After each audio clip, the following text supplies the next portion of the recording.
doit changer ça si c'est pas vous-même? Qui va changer ça? Est-ce que c'est l'extérieur qui doit changer ça?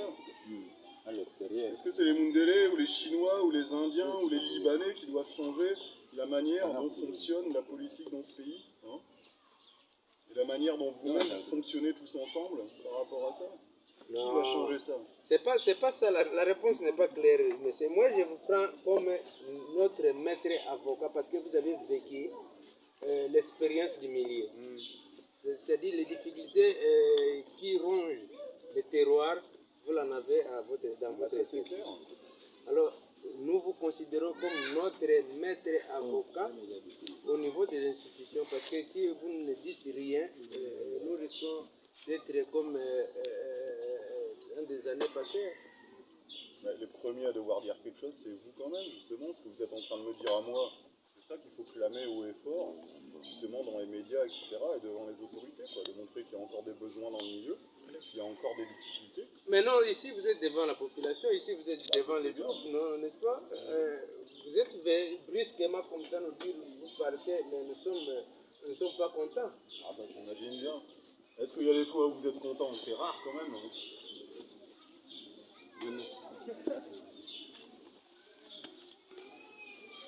Non, mais nous, on a montré un modèle. Hein. Maintenant, moi, ce qui me chagrine, c'est que ce modèle-là, malgré son efficacité, il est très peu récupéré, voilà, même par les services étatiques, qui pourraient œuvrer pour diffuser ce modèle-là.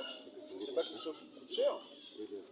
Mais au lieu de ça, ils restent un peu dans leurs habitudes, voilà, d'observer un peu ce qui se passe, au lieu de vraiment impulser des dynamiques de changement, quoi.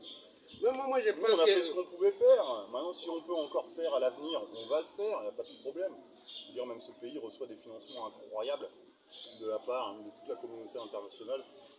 Les dernières COP qu'il y a eu, ça a été une grande revendication, notamment par rapport aux effets des changements climatiques.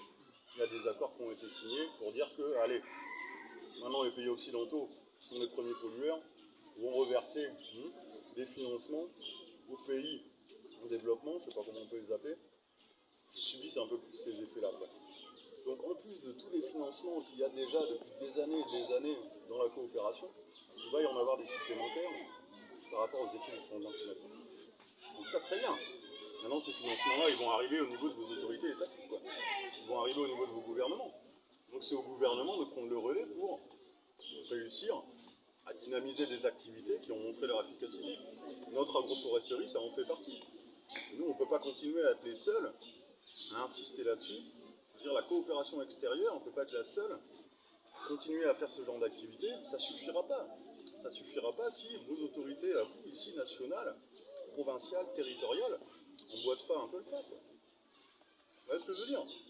Non, monsieur Pierre. Moi, je pense que la fois passée, quand nous étions avec vous à la cinquantenaire, vous aviez représenté la France, si je ne me trompe pas. C'est vous.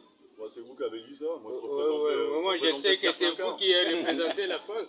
Et moi, je pense que vous êtes notre ambassadeur. Vous êtes l'ambassadeur du terroir, du territoire de Gungu. Vous êtes l'ambassadeur. Vous devez nous